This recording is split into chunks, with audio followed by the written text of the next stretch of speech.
Good morning, this is German Llanos. I'm the managing broker of 24 Hour Real Estate, and we're here in the Ukrainian village. You are here at my YouTube channel, and I talk about money and real estate, different topics that I hope they're very interesting and very helpful for you. I have a question from one of the subscribers. He's telling me to call him. German, I own a portfolio of 47 units in Chicago, where we are at. I have three flats, SFRs, which are single family residential properties, and a building with 11 units, and they're all distributed all over the city. I have 35% vacancies. What I'm doing wrong?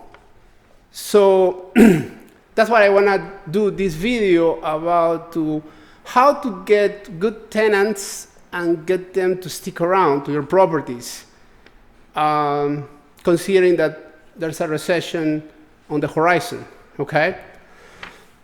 So I wrote a few notes, and I'm not gonna talk to you, I'm gonna comment them, and if you have any question, just please make sure to, first of all, subscribe to my channel. I would love you to come back frequently, to like this video, that's very important. And with that out of the way, so these are my notes. This is kind of the way that I'm going to structure the conversation that I'm going to have with him when I call him back. So I would probably start talking about what is his niche, you know. Riches are in the niches. So every company that is successful, they have a proven business model. Coca-Cola have a formula that they do it over and over again. They're very successful, very profitable. So we need to find out what is his way of making money, you know?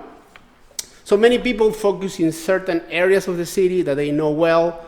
Other people focus in, certain segments of rental properties. So let's say, for instance, some people decide and choose to work with luxury rentals, okay, with corporate rentals. Other people choose to work with more like a blue collar, like a household with $50,000, $80,000 income, so they can rent, let's say, 3 bedrooms for $1,300, or single families for $1,500 to $1,800. Other people chooses public housing. Because of different benefits that I'm going to tell you later here. So I want to know how diversify his portfolio, if he has a focus, if he has a niche, so we can start and take it from there, okay? The second thing is I want to know what type of team that he has, if he worked with a realtor before, what are the credentials of that realtor. Like, what I tell many people about me, for instance, is I do what I talk, you know? So if you ask me, you know, I can tell you, yeah, I own property, I manage many of my properties. I have property managers for other properties, but I manage many of the projects of construction and rehab. And then I can tell you my experiences, my real experiences. So it's not that I'm a guy that just got his real estate license and then, you know, just go out to sell and get clients, right? No, I mean, I've been doing this for, 20 years already. And, but anyway, so the point is, I want to make sure that same with if he has an attorney, his property manager, inspector, general contractor, handyman, I want to see how is he doing in that aspect, you know? If he got professionals behind him. Because usually if you have good people behind you, you should be doing things right. You should be profitable. You shouldn't have so many vacancies. So that's a point. That's another point for analysis. A good realtor, like the best value that I bring to your practice is I can pick you a winner. I can pick a property that I know is going to be rented as long as you maintain it, you know. But that type of value from an offensive perspective, you know, when I talk being offensive means generate revenue, generate profits.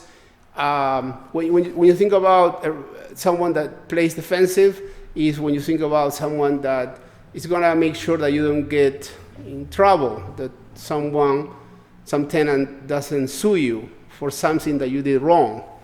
So a realtor needs to know how to play offensive and defensive, because both things are very important, and you need someone with that type of knowledge and experience.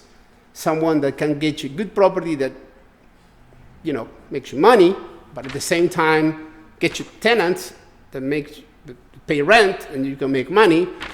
But at the same time, make sure that all the leases have the right disclosures, make sure that your properties are taken care of in the snow days, make sure that the property, there's no any trip hazard where someone can fall and they can establish causes and grounds for a lawsuit against you.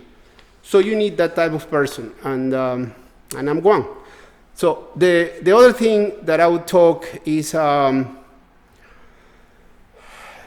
what type of due diligence do you perform when you acquire new tenants, right?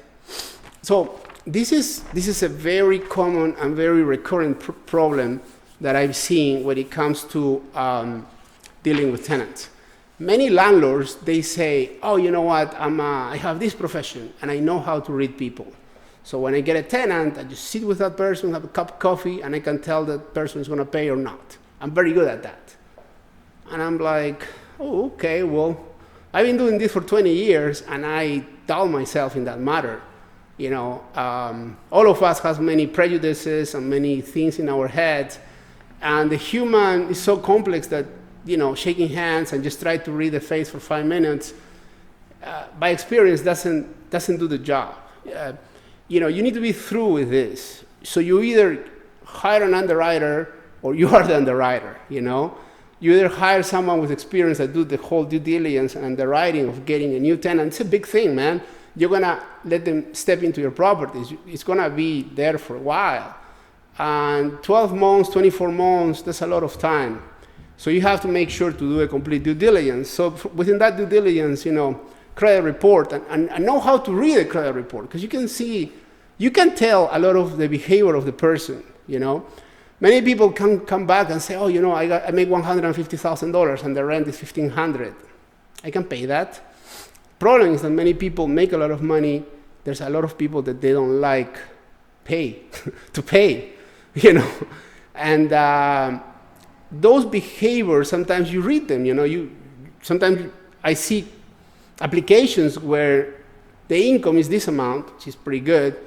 But then I see that they have credit cards like, Nordstrom and Macy's and Target, and they're not paying the credit card. And you wonder why. So those type of questions need to be checked, Many times you can be on the other side, like some people can come here and you can see collections, and you're going to say, oh, you know what, I don't want anybody with collections. But you need to dig deeper. Maybe there were like two medical collections for $75. That sometimes, the insurer doesn't want to pay, and you're going to be passing maybe like an amazing tenant. So what I'm trying to tell you is that you need a professional. I'm obviously trying to sell my services, like especially if you're in Chicago or if you're trying to invest out of state or out of the country. But, this is experience. These are things that are not being taught in universities or anything, and you need either me or someone good that provide that type of services and experience and value to your life. Because of the location, and I have a ballpark idea of this prospect, landlord prospect investor. One of the things that many people have prejudices, and I think it's a bad thing because these programs are great, are the government voucher programs. In Chicago, with the Chicago Housing Authority. I think that this is a great program that helps a lot of people and brings the power of the market, because you can connect a good landlord with a good tenant, someone that is trying to provide good housing to a good person that needs some sort of subsidy from the government so they can supplement their income and they can afford decent housing for the family. I think I'm a big fan of government voucher because you're helping people with the power of the market. There's a lot of landlords that are fighting for these vouchers, and they get paid for a good service that they provide.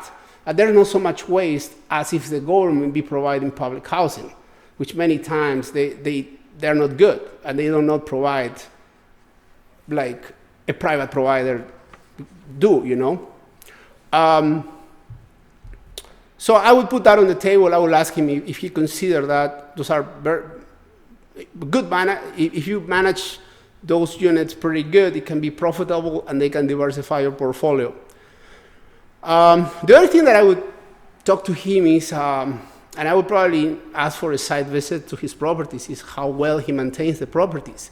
I mean, by the end of the day, you become a business owner, you become a housing provider, so you need to make sure to provide a good service. And you need to make sure, like I tell many people, and many people laugh, I love my tenants and I love my job. And I think you need to do it. When you have the passion for something, it's really reflected in the type of work and service that you provide, you know. So I really do, and it makes it easier. Like many people say, oh my God, it's Christmas, and I need to fix the toilet because there's no plumber for my tenant. Well, many times I do that. I mean, it's not something fancy, but someone needs to do the job, you know. And in the lack of when there's no other people available, I mean, there are problems that need to be taken care of, you know. So you need to love the business, and you need to make sure to take care of your clients, which are your tenants. Okay? And the last point is just circle back to the beginning when I start talking about the type of professionals that you surround yourself. Make sure that those are good professionals, okay? It's core. It's really important, okay? And obviously, I'm trying to sell my services, you know, as a realtor, as a property finder. We have property management in my company, but you need to make sure that to have a team, you need to make sure, when I sometimes talk to some owners and I tell them, so who's your team? I mean, who helps you with the decision making? Who helps you solving problems? And they tell me, well, I got my wife. Okay, who else? Well, I got a business partner. What about expertise? I mean, do you have an inspector that tells you what's wrong with the property? An inspector not that took like a 6-month license and some apprenticeship. I mean, I'm talking about someone with a lot of years of experience and someone that does flips. That's a good inspector for me. An attorney that does real estate.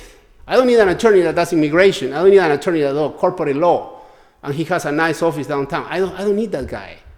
I need a guy that does real estate law, and they have like 20 years of experience and a lot of problems, been into a lot of lawsuits. So that guy is going to bring you value. I need a property manager that maybe owns property, but maybe manage a number of units and have the scale needed to be there when he needs to, you know. I don't need many property managers. I mean, my property managers don't pick up my phone calls on Saturdays and Sundays, but they have people under them that they do. And if there's a problem, that problem is going to be taken care of, no matter if it's a holiday, no matter if whatever date it is or the time, because sometimes there's a broken pipe. I mean, you need someone to take care of that.